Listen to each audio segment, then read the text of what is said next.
Assalamu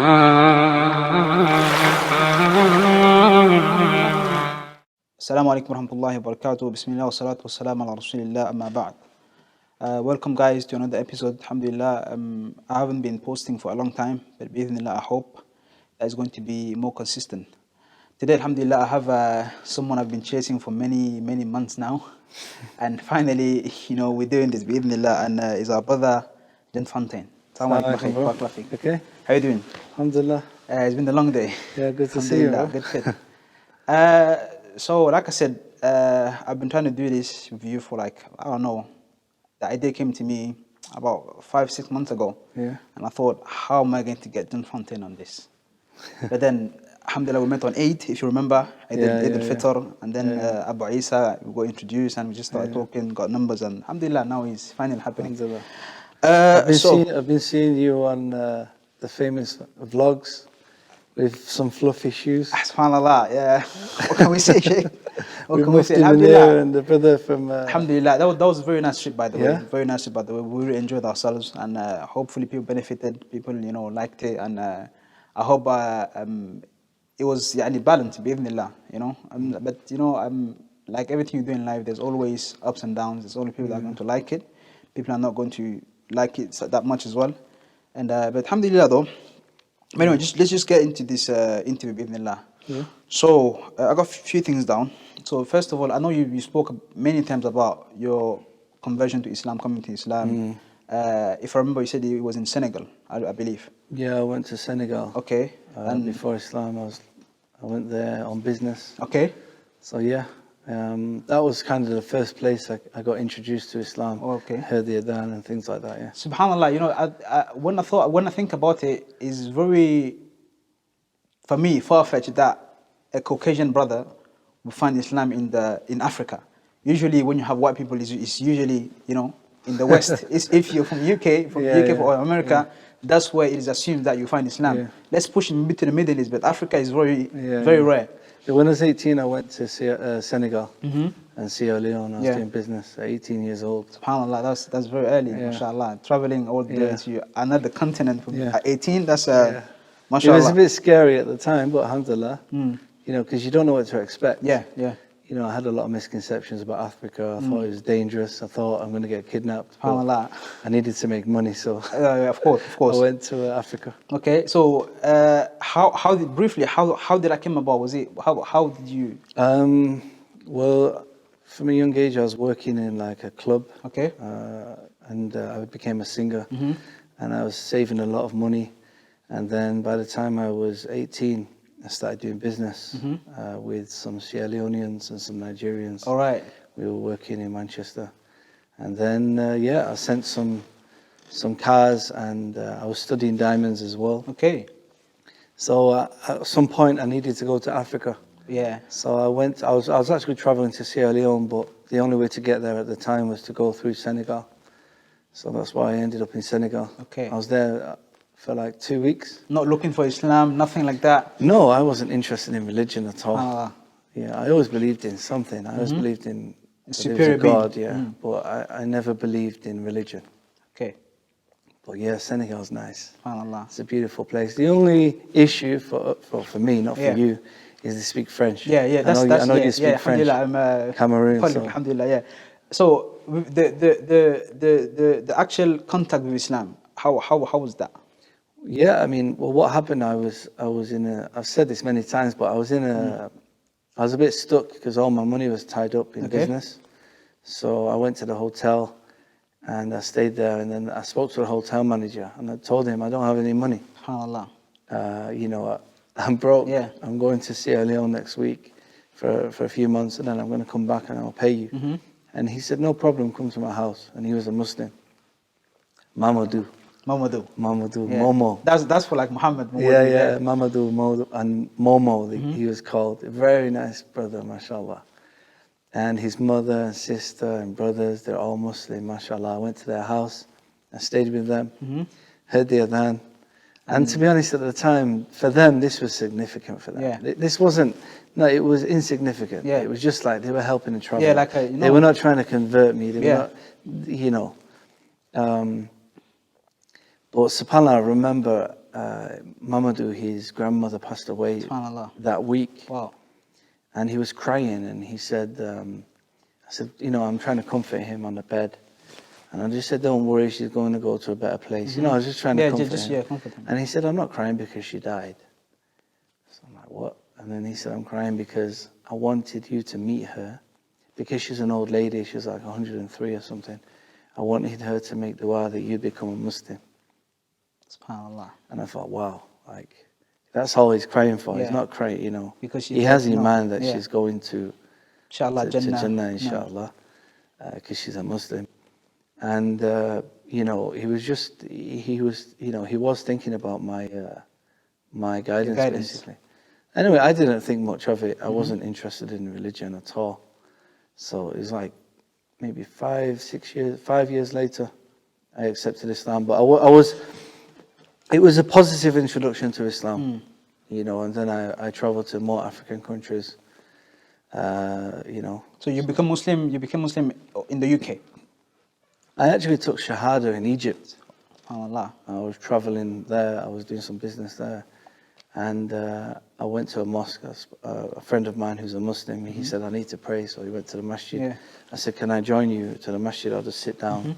But by that time, I already believed I was a Muslim. Yeah. I'd already fasted. So the 5 years was like, some type of, to be honest, gradually, to getting confused. be honest, the 5 years, I got into a lot of trouble. In them 5 years, I was doing wrong things.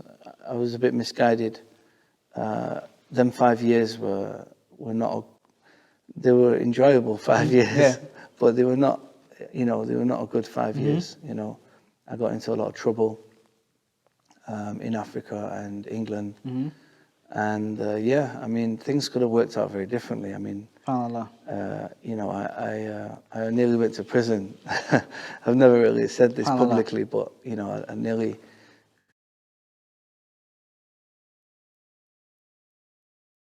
Allah protected me from this, and I ask Allah to protect me, and I'll become a Muslim. I asked Him, that if you help me with this, I will work for you. Okay, so that was the contract they did basically.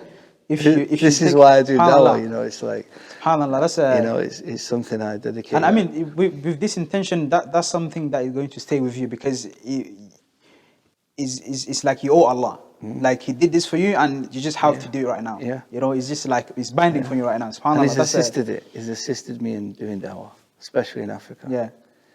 So I'm actually going to come to that as well. The Dawah in Africa, how the passion and the inclination that you have for the Dawah in Africa, does that come because of the first contact you have with Islam, or is it like just a normal kind of attraction that you have for Africa? Because like from the age of maybe, I would say 17, I was around a lot of Africans. Okay.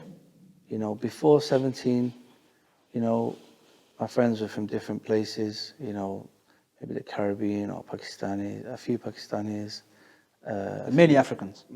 But yeah, from the age of 17, what happened is where I lived, it used to be a very white, racist area.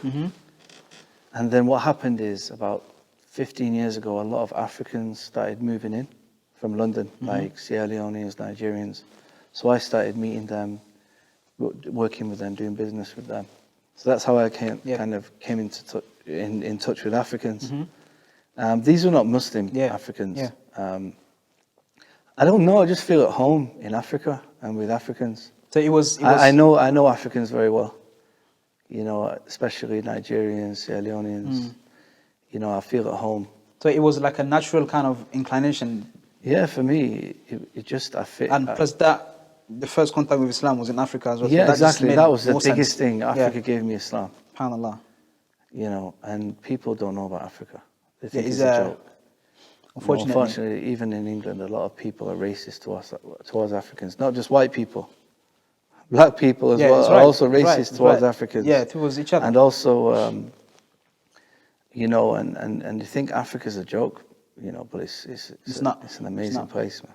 We'll come to that, inshallah. Yeah. So you do the contract with Allah, the contract, about getting to da'wah, and you start giving da'wah. Well, no, like I became a Muslim, and I was, learning how to pray. I was just in the local area in Manchester, so we do like Dawah tables. Some of my teachers, my brothers, Dr. Galal, Brother Akram, Brother Salim, these were the brothers that got me into Dawah. They we started a Dawah table. Right. This was before like all the Dawah table scene.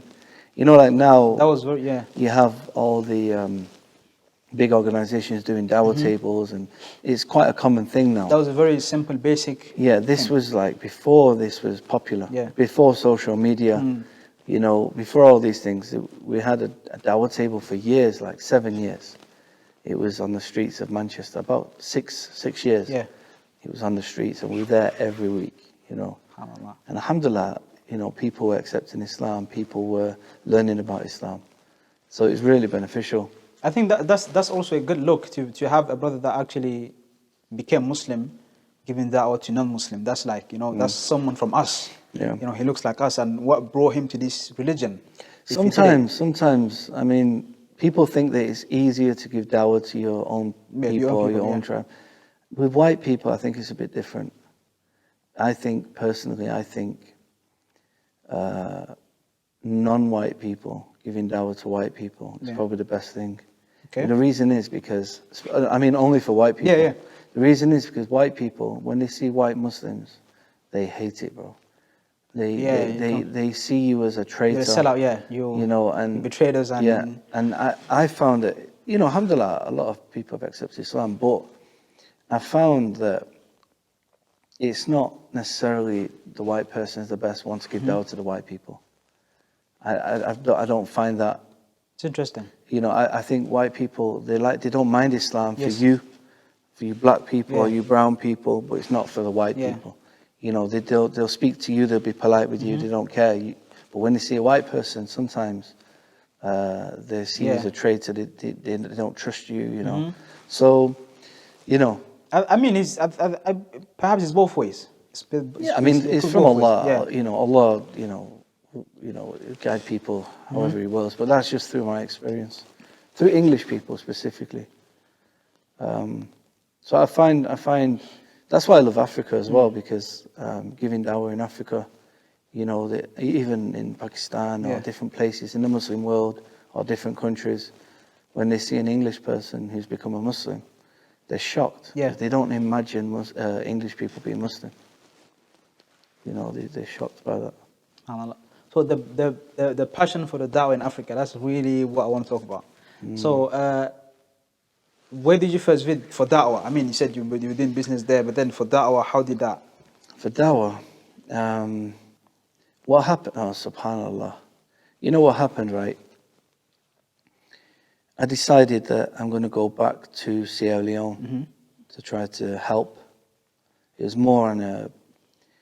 more from an education perspective, like maybe help with schools or mosques or water wells. This was about 8 years ago. So I decided I'm going to take a trip to Sierra Leone. This was, I've not been to Sierra Leone for a few years. I've become a Muslim.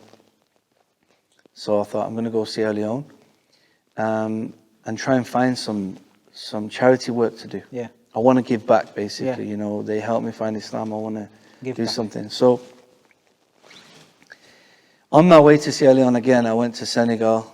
And then, just meeting the old people. And then I drove down. Well, I got the taxi down and the boat over to Gambia, to Banjul. And then basically I was in the airport and I was going to fly from Banjul to Sierra Leone. Okay. And I met an old man. He was Sierra Leonean. What happened is like a bar in the airport. And the old man, he's a Muslim. Yeah. He's got bad legs and he was using the chair at the bar, and then the white lady came out and she's like, "Get out of my bar if you're not buying a drink," sort of thing. And I was really upset, bro. It's like, it was a woman from Holland. A white person comes to Africa. You're not even from there. Yeah. You got alcohol in it's a Muslim country. And you can't even let the old man sit down. So I basically told her, leave him alone, he'll give you the chair when he's finished with it, And I got friendly with this old man, and he was with his wife. And basically, he gave me his number. Okay. And he said, come and visit me in Sierra Leone before you leave. So I thought, okay. So then this whole trip was about going to basically find some charity work. So I went to Sierra Leone for 2 weeks. I was traveling around Sierra Leone trying to find The good spots projects, organizations. To be honest, bro, I couldn't trust anyone. Mm-hmm. You know, there's a lot of poverty. Yeah. And it's very difficult. And I said to my wife, who at the time who I was with, I said to her, we can't do anything here. I can't trust, I can't put money anywhere because it's an amount from the people, So I said, we're just going to go back to England. So I said, you know what, let's go and say salam to the old man who we met, and then we'll leave. So I phoned the old man, he said, I'll come and pick you up. And when he came with a brother I know from England, from my masjid in England. Someone who I'd even done business with before, Ibrahim Janni. Mm-hmm. And I was like, SubhanAllah, what are you doing here? He said, yeah, he said, my grandfather passed away and I've been left 96 schools, Islamic schools. 96? 96 schools. Different schools? Different schools. There's 26,000 students, Aki, around Sierra Leone under this one charity. He said, and I don't know what to do. I want to do charity work and I'm trying to fix them. And I was like, SubhanAllah. Allah gave me what I needed in Gambia, in the airport. By the way, we was delayed in the airport. Yeah. We was delayed for 6 hours. That's why I met the old man. It wasn't, that's why, so you're thinking, why, you're wondering why has the flight been delayed? It's qadr of Allah. It was to meet this man. You understand? And me, I didn't go and meet the man until I was struggling myself, running around trying to do it myself. But Allah gave me what I needed. You find someone that you know from Manchester. Yeah, and He gave it me in Gambia before I even got to Sierra Leone. It's from Allah, bro. And then I said to Ibrahim, SubhanAllah, this is it. That's what I needed. This is what I've been looking for. And so since then, we've been slowly refurbishing these schools. A few people in Manchester and different places just supporting. Yeah. It's not that expensive to refurbish a school, like £1,000, £1,500. You can refurbish a school, and basically, when it looks like a bad school, the Muslims stop sending their kids there. They send them to the Christian schools. Exactly. And then the kids are raised as Christians. Yeah. So making the school nice, making it look presentable, attractive, and the Muslims when the standards are higher, they send us. So trying to improve the education, it's a very slow process. We can't say we've done it justice yet because there were 3 years of Ebola. We couldn't go to Sierra Leone. We've had a few setbacks, but our intention is, to improve the education in Sierra Leone, basically raise the kids as Muslim, and. So that was it. That's how I first went to Africa, from it as a Muslim. Yeah. Looking for Dawah activities. But it wasn't even for that. It was from educational. Yeah, it was from I wanted to do something, And then since then, I've been going back, doing lectures. Yeah. I'll do a tour over 2 weeks. We'll do a lecture every day in different masajid. Yeah. And over there, because there's no electric, there's no TV, so the mosques are full. Full. I've seen it. You do a lecture, there's but they're attentive. Yeah, they're so happy because, people from outside don't come to Africa, so when you come, they're so happy, and they fill the mosque. And there is issues there with, there's a lot of sihr, magic and innovations. But the people they're receptive. I found them to be sincere, that when you advise them, they leave these things alone. They accept it. They accept it, So that was Sierra Leone. So you started from Sierra Leone, and which other countries have you been since then? In Africa? Yeah, in Africa, of course, well, I also, Nigeria, what's it called? Kenya, Tanzania, Malawi. I live in Uganda now. That's more like East Africa. Yeah. Ghana as well. Ghana, Nigeria, Lagos, Abuja, Kano. Maiduguri. You know that Maiduguri? No, I don't know. Oh, okay. But it's a city though there. Oh, that's towards Cameroon. Yeah, it is. It is. Yeah, It yeah, is. yeah, yeah. It is. 'Cause you're It's from the east. Cameroon. Yeah, I'm from Cameroon, but we basically share a border with Nigeria. So in the northwest of the country, in the north, we Yeah. share a border with Nigeria. Yeah. Maiduguri, yeah. Yeah. So Africa's good, man. But people don't realize like each country is very different. Yeah. Each tribe, Yeah. very different. Versatile is very There's- different. people think all Africans are the same. It's all the but same. It's No very question. different people, different culture, you know. All right. Now, I don't know. As you said, yeah. People don't really go to Africa for da'wah. And how was your experience in terms of acceptance of da'wah, or being accepted as a da'i? You know, it's interesting, yeah. In West Africa, I've never had a problem as a white man. You know what I think? I think because the colonies, Yeah. the French and the British colonies in Africa, they were never, although they were owned, if you like, if you can say that, or conquered Yeah. or colonized Yeah, colonized. by the French and the British, they were never ruled by white people. So they got black people to rule. Yeah. You understand? They did the work for them and they would Yeah, just so they supervise it. never had, they don't have a negative kind of view of white people. Okay. It's very interesting. Okay. East Africa is different though. It's Yeah, not East the Africa is same, different, like, yeah. because obviously the white people lived there. Yeah. They were Actually visible important, yeah. on the ground, you know. And there is a lot of white people in Kenya that have many generations been living there. You know, people who were born and raised in Tanzania, Kenya, even not so much Uganda, but a bit in Uganda. I don't know, sometimes I get a feeling in East Africa, you know, they see you as the white man. You know, do you know Yeah, what I yeah, mean? yeah. I see what you mean. I see what you mean. It's very different. West Africa is like home. They don't have Yeah. a negative view of white people because they've never It wasn't like that. they've never directly experienced racism directly. Obviously, indirectly. Yeah, yeah. They might not know they're being treated, Yeah. you know, but it's very different. So yeah, I mean, I wouldn't say I'm treated badly in Kenya or Tanzania or these places, but I do get the feeling that it's not the same as No, West same Africa. thing. Yeah. No, same thing.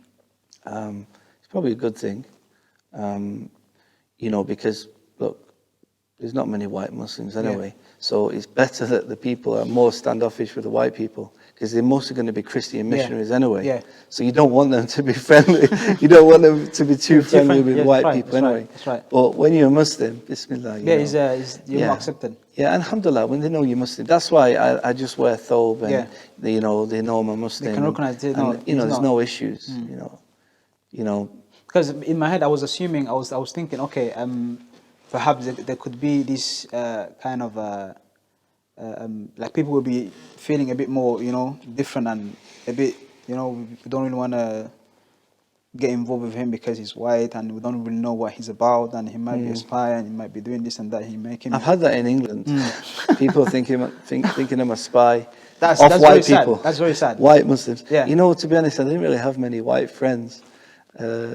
But since I became a Muslim, I've got loads of white Muslim friends now. So, Well, it becomes like a network, don't you yeah, think? like there's loads of English Muslims and subhanallah, I've got many good English brothers.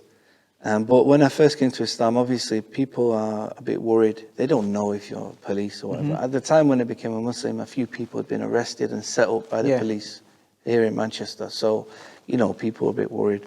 But alhamdulillah, no issues. Yeah, I mean, I've not been to South Africa yet. Okay. I mean, that's a different That's a totally, story altogether. That's you know, that's going to be very. Yeah, I'll be interested to see what type of reception you get there because there's a lot of Indians. Yeah. Obviously, you've got the blacks, the whites, you know, and the coloureds.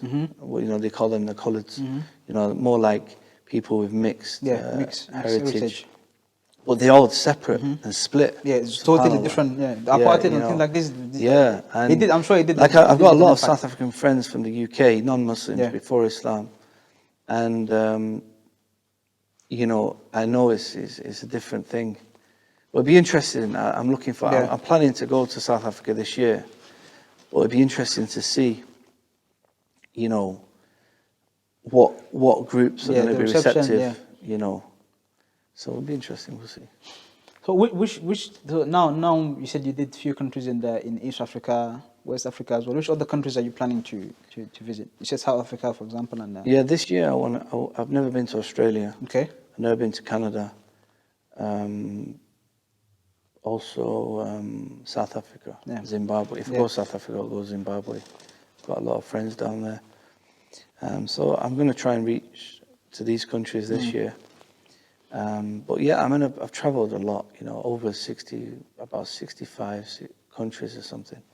That takes you all around the world, to be honest. Yeah, not just Dawah. I mean, even before Islam, I was traveling, and it's not like a holiday. People think you're traveling a lot. I literally just travel for Dawah. Alhamdulillah, it is enjoyable. But sometimes you might go to the desert or go here or go there sometimes. But most of the time, I only travel for Dawah. I'm just either giving a lecture or giving a course, and I stick to my topics, Christianity, atheism, Dawah, these type of things, and... To be honest, as you said, it's not like a holiday, but again, that's where Dawah takes you. If you think about the conquest that, the Muslims did, they didn't go there for holidays, but they did, visit many places, got, very far in their conquest and reaching out. Settling in Africa, how did that come about? Living there, and how you find it? Why did you move to Africa? Why did I move to Africa? I was living in Kuwait for a couple of years, and also we just thought maybe to try Africa. Some opportunities came up. I actually traveled to Africa, to Uganda about 5 or 6 years ago. We built a Dawah center there with a few different charities based in the UK. And we built a Dawah center for new Muslims. So there's like 50 new Muslims live in the center for like 3 months. Okay. They live there, they learn about Islam, they learn all the basics. All right. And then they go on another. And alhamdulillah, it's very beneficial. So I'd already been to Uganda. I knew it was a nice place. It's very safe, bro. I personally think that Uganda is one of the safest places outside of the Gulf. Okay. For me, Uganda, I haven't heard many positive things about Uganda, to be honest.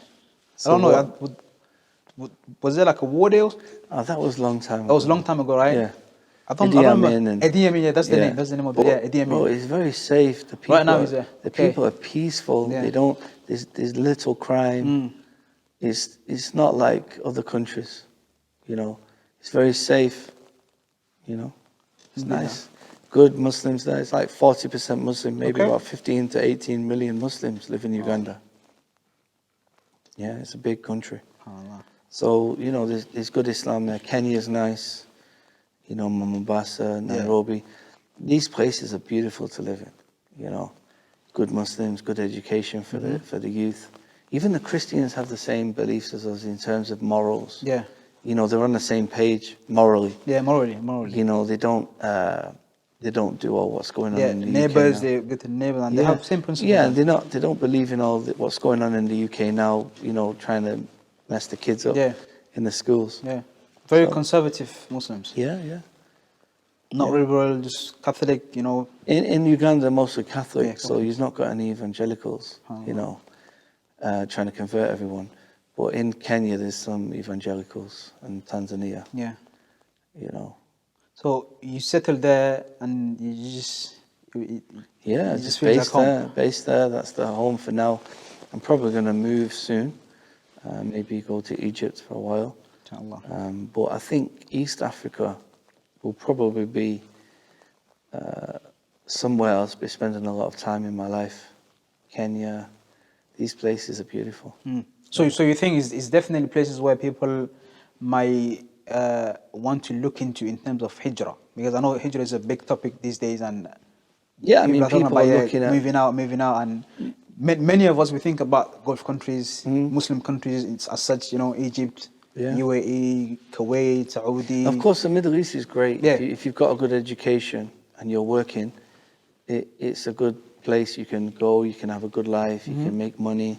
But the Middle East, it'll never be your final destination. It'll Yeah. never be home. You can't buy property. Yeah. You're never going to be fully feel like you're living there. You understand? Mm-hmm. It's always going to be temporary. So the Middle East is great. Yeah. If you want to do 10, 15, 20 years, 30 years in the Middle East, great. But a time's going to come where they're not going to renew your visa. Yeah. And you're going to have to go back to where you came from. You know, a friend of mine, he just reached like 60 years old. They didn't renew his visa. He's been there for 20 years, you know. Wow. You know, it's like he's got to go back, you know, because he's too old now. Yeah. They won't, you know, they don't want him It's to not work really there needed now. anymore. You know, Yeah. you did your And, time. you know, subhanAllah, it'll never be your home. The Middle East is good, but it's never going to be the final destination if you're from a different country. You know, Pakistan's good. Pakistan's amazing. I don't know what Pakistanis want to live in England for. You know, Pakistan should be the first place for Pakistanis. To go back You know, to. if they want to go home. There's many places in Pakistan. Malaysia is an option. Turkey an option. Egypt, Morocco, depending if you can speak French. Senegal, Gambia. But you would say Africa, Muslim countries in Africa are definitely somewhere. Yeah, I mean, for me people personally, should- I think East Africa. Yeah. It's a better lifestyle than most of Africa. I think most Black African Muslim countries are more in West Africa, right? Nigeria, not really Muslim, but Senegal, Gambia, for example. These are Muslim countries. Mali. Yeah, you got. Yeah. I mean, Mali is dangerous. You can't live in Mali. If you speak French, Senegal's good. Yeah. Gambia is good, but it's very small. It's tiny. Yeah, yeah. You know, if you're from England, you're gonna find it like Very a small island. restricted, yeah. But it's nice. But East Africa is a different level. You know, they're more advanced. They're more, you know, the country is far more advanced. Bigger countries. You know, Gambia is 1 million. Yeah. Senegal is 12 million. You know, Uganda's 40 million. You know, Kenya's like 50, 60 million. You know, Tanzania again a lot. You know, it's such a bigger place. Obviously, Nigeria is big, 200 million, 150 to 200 million. They don't even know how many. But Nigeria is not easy. It's dangerous in parts. Yeah. It's you know, it's not as advanced as like Kenya. You've got all the luxuries in East Africa. Plus, it's a good lifestyle. It's good. Alhamdulillah. So, have you been to Zanzibar before? Or Yeah, Zanzibar, yeah. that's beautiful, I think. Yeah, it's a beautiful place, yeah. There's this latest video, I don't know where it was, I think it was Tanzania actually, that you did. Like calling people to like, why are you guys in the UK? You should go back to Africa. Do you remember that video you did? It was like on the beach. Oh, that was in Sierra Leone. Sierra Leone, With okay. a nice beach, yeah. Yeah, that was Sierra Leone. I mean, Sierra Leone will be difficult to live. It's not an easy country to live in. That's what I'm saying. These countries are good. Yeah. But, you know, if you're from the West, it's probably going to be easier to live in East Africa. More luxuries, it's more, you know, you've got all the luxuries of the West, you know. That is in Africa. Huh? The luxuries of the West, but in Africa. Yeah, in basically. Africa. The weather's great. It's not too hot in East Africa. But anywhere, bismillah. So, I mean, you know, I think nowadays, people who are more into businesses and companies and things like this, they see Africa to be the next hub for, like, you know, business and Africa's always been a great place, yeah, for business. So I think Muslims should do the same thing as well, Yeah. in terms of hijrah, and do the same thing, you know, to invest there as Inshallah, well. yeah, Look you know. into that out there a bit more Look, as well. I know it's not possible for everyone to leave England. There's you know. definitely. But look, if you start with your intention, Yeah. Allah can make it very easy for anyone, you know. And you should, you know, you can save money. You can at least have an intention or a dream of leaving. But most people are just not even thinking. They think this is their final destination in UK. They're happy with that. But the sad thing is the kids are growing up with doubts. Yeah. The sad thing is in many Muslim areas now, they're not good areas. If you want to live in a Muslim area in UK, you know, the chances are maybe some of the kids are going to grow up as gangsters. Yeah. They're going to be doing sins, big sins, getting involved in crime, prostitution, whatever it is, zina. Or if they grow up in a non-Muslim area, they're going to be growing up with non-Muslims and they're going to become around them, atheists. yeah. It's like These dawahs don't even exist in certain parts of Africa. Yeah. You know, I know, but that's really interesting, because I think Africa right now is a kind of you know, it's just a pure fitra kind of mindset there. Yeah. You know, people are not really It's a thinking great about place for atheists. dawah. You know, Yeah. it's like for them it's just impossible. It's an amazing place for for some, dawah. even Christians, as you said. Yeah. They even those who are not Muslims or Christians, Yeah. they always believe in some type of Yeah. superior power, whether it be, I don't know, voodoo or whatever they do. Yeah. They believe It's in true. some type of. So atheism for them doesn't make any sense. Like, it's Yeah. just not part Yeah. of what they are on. Yeah. No, it's good. I mean, you know, it's just something for people to look at, and Africa is a great place for dawah. People have to realize every soul is equal, man. Yeah. Every soul is as heavy as another one. They think that they're going to get more reward for a white person accepting Islam than some African. No. you know what the Prophet said, you know, if someone accepts Islam through you, you know, it's a huge reward. Yeah. That it's not, you know, it's no not race sensitive. race, yeah. You know, and people are more sincere in Africa. The different countries are different, but Uganda, I found them very sincere and open, and they accept Islam with knowledge. They won't just accept Islam for food or, you know, they will think about it. Because they're convinced about it. Yeah, they're convinced about it. Some countries, I won't name which countries, you know, they'll become Muslim very quickly, but they'll leave very quickly. You know, I've been to some villages in Africa, they've accepted Islam 7 times. SubhanAllah, 7 times. because they go back. Whoever feeds them the last, that's their religion. SubhanAllah. You know, and this is partly the mistake of some of these dawah organizations and charities Not who to go do a there, follow-up, right? just go and have a load of shahadas. Yeah. And it doesn't work like that. You know, if I wanted, I could run up in the village and give 1,000 shahadas a day. Do a video where I could do that every day. Ashhadu an la ilaha But I illallah know every it's not. day. It doesn't mean anything. Yeah. You know, if you don't send a teacher, an imam, a teacher, take the kids, raise them, it's not as easy as that. You know, when you see these mass shahadas, it's not what you think. It's not what you think. It's not what you think. I don't, you know, you see them in Asia as well. I'm not really a big fan of that. Yeah, I think that's where the importance of, as you said, following up the shahadas, that's where it comes. And this is a problem that we also have in the UK. Not only that, they have to understand what they're getting into in the first place. Not just saying the word, you know, and just to get some food or some clothes. Like, the shahada has to be done with knowledge. Yeah. You know, that's one of the conditions of the shahada as well. Exactly. Ilm. Exactly. If it's not accepted, you know, or sincerity, you know, it's not accepted, you know. Allah knows what's in their heart. Yeah. You still take the shahada from them, but don't expect, you know. I mean, all of this comes with experience. If you're saying that, you know, that when people leave, they're basically on the religion of the person who last fed them, that's very worrying. Yeah. It's very worrying to not have this follow-up. And that's why I think things like the Muslim Center you spoke about earlier in Uganda, that's very much needed. Yeah. Very much needed.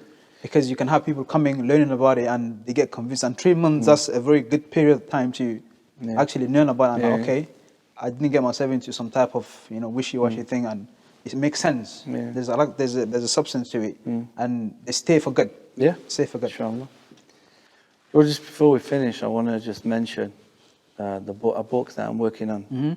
One about atheism, inshallah. It's coming soon. But also one about Isa alayhi salam and the Injil. Yeah. This is about the Islamic perspective of revelation. We're just speaking about Dawah, and one of the big misunderstandings, especially in Christian Dawah, is many Muslims think that we believe in the Bible. Yeah. But it's a separate thing. You know, we believe in the Torah, the Zabur, the Injil. These were books that were given to the prophets. Yeah. You know, the Bible is a collection of writings by people. Not written, but not it's actually. Authored, it's authored by humans about the prophets. Naam. It's a different literature, you know. So inshallah, in this book, I'm kind of clarifying, you know, the correct details and understanding about this. So inshallah, want the viewers to look out for that, inshallah. Inshallah. Now, I don't know, when you come to Cameroon then? Inshallah, you're going this year, aren't you? Yeah, I'm going this year for, you know, as you said, you know, I'm trying to do the same thing, because for me, I think the focus needs to be a bit more on the Dawah in Africa. That's what I'm looking into right now. Yeah. The focus needs to be in Dawah a bit more, because I think, you know, in the West, I'm not saying that it reached the full potential of Dawah in the West, but I think Africa has been abandoned a bit. Yeah. You know, Yeah. and I think there's a really big potential. Definitely. And the biggest continent. The only thing with me, I don't speak French, so that is a barrier for me in the French-speaking countries in Africa. Yeah. You know, but you've got the French language. That's an advantage of being, you know, yeah, you can start bilingual. working on all the French-speaking countries. Yeah. You know, Ivory Coast, Guinea, Conakry. Yeah. You know, Senegal. There's a lot of Muslims, but Senegal there is a lot of innovations. Funny business. Yeah. But you know, it's still a good country. Yeah, it is.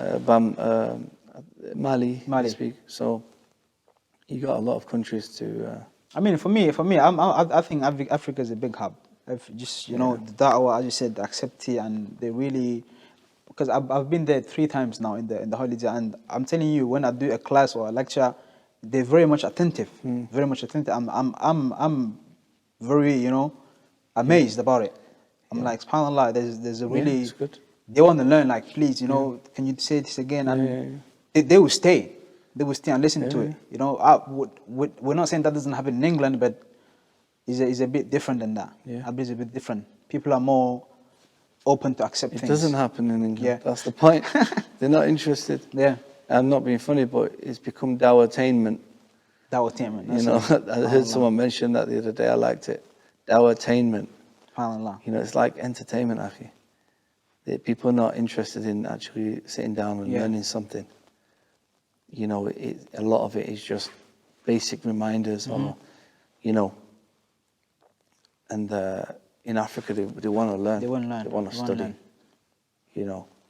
I mean, I think it's all about perhaps bringing more content over there. For example, literature. There's something that's really much lacking in Africa. Well, that's what I've got my Dawah booklets. I don't know if you've seen them. Yeah, I've seen some of them. You know, we've been printing them. Alhamdulillah. And there's one that says like the true message, I think, is the purple one. That's from you, right? No, for me, I've got the Quick Guide to Islam. Yeah. Oh, sorry. There's one that's purple. There's one that's like they have different covers. Yeah, So Islam-wise printed. One, okay. The one with the purple cover, that's Tell Me About Islam, Yeah. Tell Me About Allah, Tell Me About Salah. But I've got different covers as well. Same book, Quick Guide to Islam, 99 Names of Allah, etc. Which I, you know, the Quick Guide to Islam I wrote is a very basic, you know, for non-Muslims. Yeah.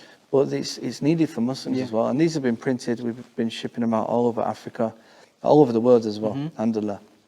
We just sent some to New Zealand as well, because we're getting ready for Dawah there as well. So yeah, subhanAllah. Alhamdulillah, man. So it was an honor to have you, John. It's good to see you, bro. Yeah. Perhaps we might do another time as well, and hopefully we meet in Africa one day. Inshallah. Inshallah. Just let me know when you come to Cameroon, man. Let me know. With Cameroon, we have 2 parts. I don't know if you know, there's the French part and the English part. So the English part right now is not very, very safe. Yeah. But, you know, that's the north part. no, that's the west. That's the west part. Yeah, in the west. The English part. Yeah, that's the English part. The west. Yeah. The west. Yeah. Because you got Brazzaville and Kinshasa. Yeah, those are 2 Congos. So Cameroon has 2 as well. No, Cameroon is not. Cameroon's above Congo. Yeah, it's above. Yeah, it's above it. So the west of. So in the west we have towards Nigeria. Yeah, we have Nigeria there. But in the south we have Guinea Equatorial, and we have Congo. Yeah. And because at the moment, because it's kind of also coming into Nigeria as well. This problem. Yeah. It's kind of coming to Nigeria. Yeah, so that's why they caught Charles Taylor, right? You know, I don't know who that is. You know, the old president of Liberia. Yeah. He was on the run, and they caught him, and it just crossed over into. So I mean, there's the English part and the French part as well. So I think, you know, for the English part, you'll be welcome. You know, inshallah. Some things that may Allah bring peace to the area. I mean. Honestly, is all about, for me, bringing the experience and just more people to the area. You know. Yeah. Just start with it and getting involved and to. It needs more work. It needs people to actually go and teach properly. Yeah. Give them real knowledge. You know, it's good to have motivational events and big events, conferences, things like that. as a one-off. Yeah.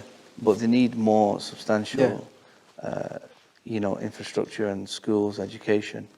Inshallah. Because the problem is if you send them out of Africa to go and study in either Egypt or Saudi, they don't come back. Yeah, they. You know why? Because once they've got their degree from Medina, they can go anywhere. Yeah. They'll go South Africa and become an imam, get a decent wage. Why are they going to go back to West Africa when they can't get any money? So this is one thing, Dr. Bilal. His vision is to educate people in their own countries. Yeah. Because then you avoid that. Right? Huh? Yeah. Because you avoid that issue. Yeah. Because so many students go and study, they don't come back. They're not going to go back to Sierra Leone. His Islamic university is. But if you teach them in Sierra Leone or in Africa or in these countries, their degree is not worth anything outside of that country. Yeah. You understand? It counts. They have the knowledge, but they can't leave. Of course, you might say that's a bit selfish, but at the same time, the bigger vision is to educate, to develop and the people educate and develop themselves. So, inshallah. Yeah, Sheikh Bilal is one of the. He's a pioneer, to be honest, in the Dawah in Africa, pioneer. Yeah. So, John, inshallah, it was an honor to have you again. And, I'm literally going to the airport now. Hopefully, you don't miss your flight. What time is it? It's 5 past 2. And I need to go. Inshallah. Anyway, Barakallah feek. Khair to have you. And Jazakallah khair. Assalamu alaikum wa barakatuh. So, guys, Jazakallah khair for listening. Hopefully, we'll catch you another time. Assalamu alaikum wa rahmatullahi wa barakatuh. والحمد لله ملء الكون أجمعه ما كان منه وما من بعد قد يات.